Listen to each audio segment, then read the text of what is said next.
Hello everyone. आज जो आपके साथ हम यहाँ पे टॉपिक डिस्कस करेंगे करंट अफेयर्स का, वो है Kochi Mangaluru natural gas pipeline के बारे में, जिसको हमारे प्रधानमंत्री ने जिसका उद्घाटन आज ही किया है। आज मतलब जिस दिन ये वीडियो रिकॉर्ड हो रहा है 5 जनवरी 2021 को। इम्पॉर्टेंट तो है ये प्रोजेक्ट, अगर हम वैसे देखें जो उसकी वैल्यू बहुत ज़्यादा है, पर अभी हम इस पे ज़्यादा ध्यान इसलिए देंगे क्योंकि 2021 का ये पहला इनॉग्रेशन है जो प्रधानमंत्री द्वारा किया गया है। तो हो सकता है एग्जामिनर इस बात को ध्यान में रखे, एग्ज़ाम में यहाँ से क्वेश्चंस पूछ सके। ठीक है, तो स्टार्ट करेंगे। जैसा हमको नाम से ही पता चल रहा है, प्रोजेक्ट कहाँ से है, कोची से लेकर मैंगलुरु तक। ये केरला में पड़ता है कोची, और मैंगलुरु केरला और कर्नाटका के बॉर्डर में पड़ता है। एक नेचुरल गैस लाइन का प्रोजेक्ट है, प्राकृतिक गैस लाइन का एक प्रोजेक्ट है। ठीक है, अब इसके बारे में हम कुछ फैक्ट जानेंगे। तो सबसे पहले इसको इनॉग्रेट किया गया है प्रधानमंत्री द्वारा, नरेंद्र मोदी द्वारा। कब, कितनी तारीख को? 5 जनवरी 2021। किसी एग्ज़ाम में अभी रिसेंट अगर कोई वनडे में एग्ज़ाम होगा, आईबी का एग्ज़ाम आने वाला है, या और कोई भी एग्ज़ाम होता है, तो वहाँ पे ये पूछा जा सकता है आप लोगों से। ठीक है, इसलिए बहुत ज़्यादा डेट्स किसी प्रोजेक्ट के इनॉग्रेट होने की इम्पॉर्टेंट नहीं होती है, पर ये साल का पहला प्रोजेक्ट था जिसका उद्घाटन किया गया, तो शायद कोई एग्जामिनर इसको एग्ज़ाम में पूछ सकता है। ठीक है, प्रधानमंत्री मोदी ने एक वीडियो कॉन्फ्रेंसिंग द्वारा इसका इनॉग्रेशन किया है। ठीक है, किस किस की प्रेजेंस में? अब कुछ जो हमारा जो प्रेस रिलीज आया है इसके रिगार्डिंग, वहाँ पे पहले ही लिखा था कि प्रधानमंत्री इसको इनॉग्रेट करेंगे, और इसके अलावा वहाँ पे कौन लोग मौजूद रहेंगे वो भी मेंशन था। तो हो सकता है यहाँ से एग्जाम में क्वेश्चन आ जाए, तो एक बार हम देखेंगे। Union minister for petroleum and natural gas, उनका नाम है धर्मेंद्र प्रधान, उनकी मौजूदगी में इसका उद्घाटन किया है। इनके अलावा वहाँ पे गवर्नर थे केरला के गवर्नर का नाम है आरिफ मोहम्मद खान। आप लोगों को इसलिए यहाँ पे बताया जा रहा है कि एग्ज़ाम में अगर एग्जामिनर आपसे पूछे तो आपके दिमाग में चीज़ें यहाँ पे आ जाएँ, आप उस क्वेश्चन को करेक्ट करके आ सकें। अब गवर्नर ऑफ कर्नाटका वाजूभाई वाला। गवर्नर्स के अलावा, केरला और कर्नाटका के गवर्नर के अलावा, राज्यपाल के अलावा वहाँ पे मुख्यमंत्री भी मौजूद थे, केरला के और कर्नाटका के। ओके, केरला के मुख्यमंत्री का नाम है पिनारई विजयन, और कर्नाटका के मुख्यमंत्री का नाम है BS येदियुरप्पा। ओके, प्रोजेक्ट से रिलेटेड वैसे तो नहीं है ये नाम, पर क्या पता किस एग्जाम में पूछ ले जाए, इसलिए आपको बताए जा रहे हैं। ठीक है, इसके बाद अब कहाँ से कहाँ तक है ये प्रोजेक्ट? हमारा शुरू होता है कोची से। कोची से लेकर ये एक पाइपलाइन है जो ऐसे जाती है मैंगलुरु तक। मैंगलुरु कहाँ पड़ता है? मैंगलुरु पड़ता है कर्नाटका और केरला के एकदम बॉर्डर में। यहाँ पे केरला ख़त्म होता है, कर्नाटका यहाँ से स्टार्ट होता है, और वहाँ पे मैंगलुरु पड़ता है कर्नाटका के ही जिले का हिस्सा कहलाता है मैंगलुरु। तो एक प्रोजेक्ट है, आप देख रहे होंगे जो ग्रीन लाइन आपको देख रही है, ये पूरी गैस पाइपलाइन है कोची से मैंगलुरु। बीच में कुछ डिस्ट्रिक्ट हैं, कुछ ज़िले हैं जिनको ये लाइन कवर करती है। ठीक है, तो इसी प्रोजेक्ट के बारे में हम आगे देखेंगे। अब कब लॉन्च हुआ था ये प्रोजेक्ट? 2009 में सॉरी। ठीक है, 2009 में इसको लॉन्च किया गया, स्टार्ट हो गया था 2009 से। इसकी प्रोजेक्ट की नींव रख दी गई थी, पर उसको माना गया था कि 2016 में ख़त्म हो जाएगा। ठीक है, ऐसा माना जाता है कि 2016 तक ये बड़ा प्रोजेक्ट था, 2016 तक ख़त्म हो जाना चाहिए, पर ख़त्म नहीं हुआ। कब जाके ख़त्म हुआ? नवंबर 2020 में, और जनवरी 2021 में इसका उद्घाटन कर दिया गया। ओके, अब क्या डिले था, क्या रीज़न था इसके डिले होने में? सबसे ज़्यादा भूमि अधिग्रहण, लैंड एक्विजिशन में सबसे ज़्यादा दिक्कत आई सरकार को। यहाँ पे दिक्कतें किस लिए आई? यहाँ पे कुछ बहुत ज़्यादा जल के स्रोत हैं, तो बहुत ज़्यादा जो एनवायरनमेंट एक्टिविस्ट होते हैं वो यहाँ पे अपना विरोध करने आ रहे थे कि आप लोग ऐसे अगर आप यहाँ पे कंस्ट्रक्शन करेंगे तो जो नेचुरल रिसोर्सेज हैं वाटर, पानी के, उनको वहाँ से एक जगह वहाँ पे ये बाधित करेंगे। तो आप इसलिए बहुत ज़्यादा जो एनवायरनमेंट की देखभाल करते हैं, रक्षा करते हैं या जो उनके बारे में स्कॉलर्स हैं उनका ये मानना था, उनका यहाँ पे डिबेट था, इसलिए यहाँ पे बहुत ज़्यादा दिक्कतें आई। इसीलिए सबसे ज़्यादा इसके अलावा जो दिक्कत आई, इन्वायरमेंट के अलावा जो दिक्कत आई वो था प्राइस में। ज़मीन के कीमतों में भी बहुत ज़्यादा फ़र्क था। सरकार कुछ रेट देना चाहती थी और जिन लोगों की ज़मीनें होती थी उनकी मांग कुछ और रहती थी। ठीक है, इसके अलावा डिले होने का रीज़न क्या था? कल केरला के कोझिकोड रीजन में बाढ़ आ गई थी 2018-19 में, इससे भी डिले हुआ। निपा वायरस भी था इसी टाइम पे, तो भी डिले हुआ। ठीक है, तो ये कुछ चीज़ें थी जिन बातों से प्रोजेक्ट थोड़ा सा डिले हो गया। अब कोची से लेकर मैंगलोर तक इस पूरी पाइपलाइन की जो लेंथ है वो है 450 किलोमीटर। ठीक है, कहीं कहीं आपको ये वैल्यू 444 भी मिलती है।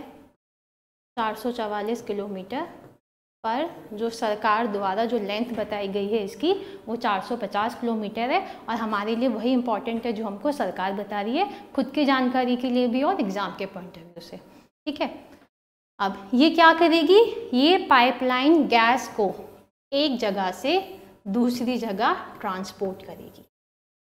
एक जगह है कोची, कोची से मैंगलुरु इस गैस को ट्रांसपोर्ट किया जाएगा। ठीक है, ये जो लेंथ है पाइपलाइन की वही 450 किलोमीटर है। ठीक है, अब कुछ हर एक चीज़ की कुछ कैपेसिटी होती है कि ये एक पाइपलाइन एक दिन में, प्रतिदिन की वैल्यू निकाली गई है, प्रतिदिन में कितनी गैस जो है एक जगह से दूसरी जगह ट्रांसपोर्ट कर सकती है। तो कितनी कर सकती है? ट्रांसपोर्ट कैपेसिटी है इसकी 12 million metric standard cubic metres. ये एक मापक इकाई है जिसमें इस गैस के ट्रांसपोर्टेशन के अमाउंट को नापा जाएगा, तो वो है 12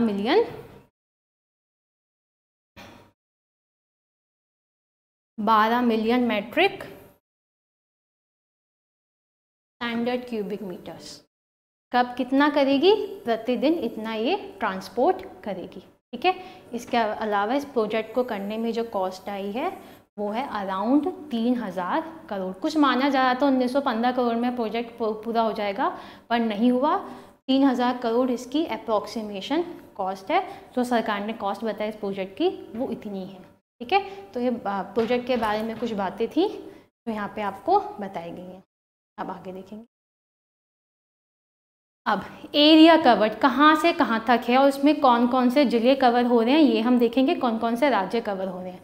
मेनली जो स्टेट इसमें कवर हो रहे हैं वो हैं हमारे केरला और कर्नाटका। किसी और राज्य से अभी ये पाइपलाइन नहीं गई है। ठीक है, केरला और कर्नाटका से। ठीक है, अब एक बात जो पीछे रह गई थी, ये जो प्रोजेक्ट है ये पूरा किया गया है गेल द्वारा, gas authority of India limited.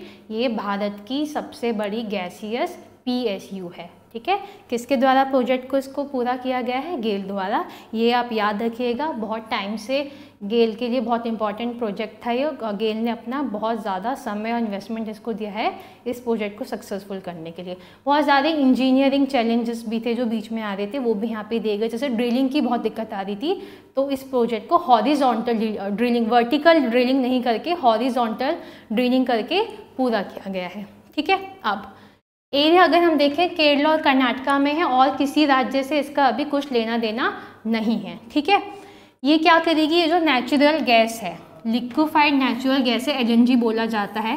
ठीक है, इसका एक टर्मिनल है, रीगैसिफिकेशन टर्मिनल जिसको बोलते हैं, कोची में। ठीक है, जो हम गैस हम निकालेंगे किसी स्रोत से, उसको यहाँ पे लिक्विफाइड करके ट्रांसफ़र किया जाएगा कोची से मैंगलुरु तक। ठीक है, बीच बीच में डिस्ट्रिक्ट जो उसमें कवर की होंगी, जो अभी आपको पिछले मैप में दिखाया था, एरानुकुलम, थ्रिसूर, पलक्कड़ा, मलापुरम, कोझिकोड, कन्नूर और कासरगोड। ये सारे कुछ यहाँ पे ये सारे डिस्ट्रिक्ट्स हैं जो यहाँ पे कवर की जाएंगी। ओके, इसके अलावा जो मेन जंक्शन है वो है कूटनाड। कूटनाड में क्या होगा?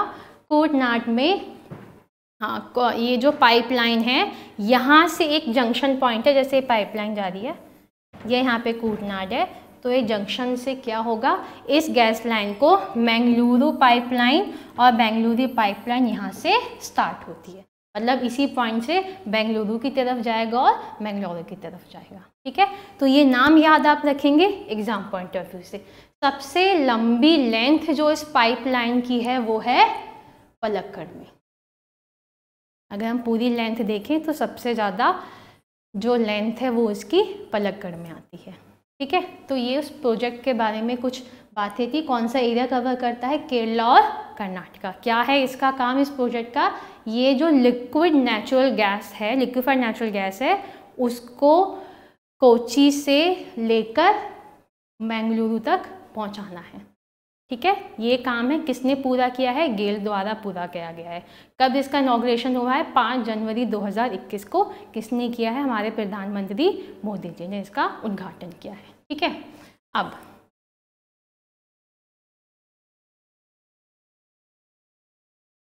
इस प्रोजेक्ट से हमको बेनिफिट किया है। अब सरकार ने इतना पैसा 3000 करोड़ लगा दिए, कुछ तो सोच के लगाए होंगे। ठीक है, तो देखो जो हमारे जो नेचुरल रिसोर्सेज हैं उसमें एक तेल है, पेट्रोल है, जिसके ऊपर हम बहुत ज़्यादा, ऑयल के ऊपर बहुत ज़्यादा अपने को निर्भर नहीं कर सकते, क्योंकि एक लिमिटेड अमाउंट में हो, धीरे धीरे कभी ना कभी हो, उसकी डिमांड बहुत ज़्यादा है।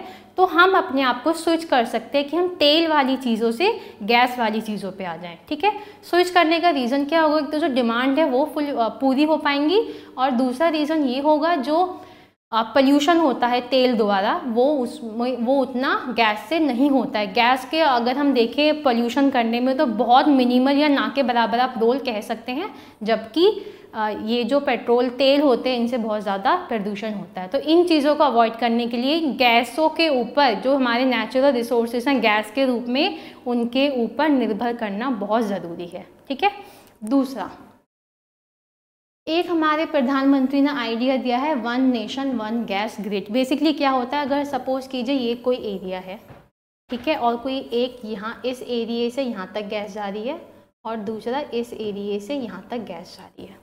ठीक है, ये कुछ पॉइंट्स है, एक पाइपलाइन यहाँ, एक पाइपलाइन यहाँ। ठीक है, अब 1 नेशन 1 गैस ग्रिड अगर मैं आपको आसान भाषा में समझाऊं तो इसका बस इतना मकसद है, जितनी भी ये ग्रिड्स हैं, छोटे छोटे ये जो तंत्र हैं, इनको आपस में जोड़ दिया जाए।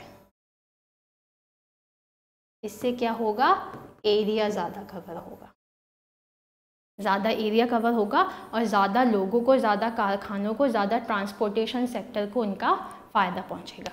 तो प्रधानमंत्री मोदी ने आज अपने इनॉग्रेशन में भी यही कहा था कि ये वाला जो गैस पाइपलाइन है ये हमारा 1 नेशन 1 गैस ग्रिड के आइडिया को पूरा करेगी। ठीक है, इसके बाद ये गैस क्या करेगी, piped natural gas. Piped natural gas कौन सी, जो हमारे घरों में आती है खाना बनाने के लिए, ये सप्लाई करेगी वो पाइप वाली गैस। ठीक है, हमारे घर तक भी ये गैस पहुंच सकती है। उस वाले रीजन में फ़िलहाल दिल्ली वगैरह में तो जैसे आपने देखा होगा IGL वगैरह की गैसेस हैं वो गैस पहुंचाती हैं, ऐसे यहाँ पे भी अब इनके भी फैसिलिटी मिलेगी कि घर घर तक गैस पहुँचाने की। सिलेंडर पे बहुत ज़्यादा रिलायबल ना रह के इनको पाइपलाइन से जोड़ा जाए। ठीक है, इसके अलावा PNG वो गैस जो घरों में यूज़ होती है और CNG वो गैस जो ट्रांसपोर्ट सेक्टर में यूज़ होती है। Compressed natural gas transport sector में यूज़ होती है, ये हम यहाँ से ट्रांसपोर्ट सेक्टर को भी इस वाली प्रोजेक्ट का फ़ायदा मिलेगा। ठीक है, अब जैसा कि मैंने पहले बताया, इससे पोल्यूशन कम होगा और जो आजकल हमारी हवा प्रदूषित हो रखी है उसको कम करने में हमारी ये मदद करेगा। इसके अलावा अब एक जगह से, जैसे ये कोई जगह है, यहाँ पे कोई गैस का सोर्स है, कोई रिसोर्स है गैस का, कोई गैस का स्रोत है, हमको यहाँ से गैस मिल रही है और हमको यहाँ तक लेके जानी है। ठीक है, तो यहाँ से गैस ले जाने का ट्रांसपोर्टेशन कॉस्ट आता है। ट्रांसपोर्टेशन कॉस्ट आएगा। आप बड़े बड़े चैम्बर्स के गैस के बड़े बड़े सिलेंडर्स को एक जगह से उठाएंगे, लोड करेंगे और दूसरी जगह जाके अनलोड करेंगे। टाइम टेकिंग भी है और इसमें खर्चा भी आता है। तो ये इससे क्या होगा, एक तो हमारी कॉस्ट कम होगी और दूसरा मैंने आपको पहले बताया गैस वाला तरीका हमेशा हमारा इन्वायरमेंट फ्रेंडली होता है। ठीक है, ज़मीन के अंदर से पाइपलाइन बना दी गई है, उसमें से गैस एक दिन में जितना अमाउंट बनाया था वो पूरा ट्रांसफ़र हो जाएगा। ठीक है, तो एक ये थोड़ा सा आज जो हमारे प्रधानमंत्री जी ने इनॉग्रेशन किया उसके बारे में आप लोगों को समझाया गया है।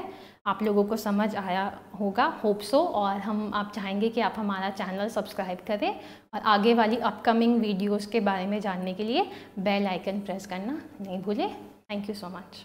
हमारे साथ जुड़ने के लिए सब्सक्राइब कीजिए हमारे चैनल पतंजलि IAS को और बेल आइकन को प्रेस करना न भूलें।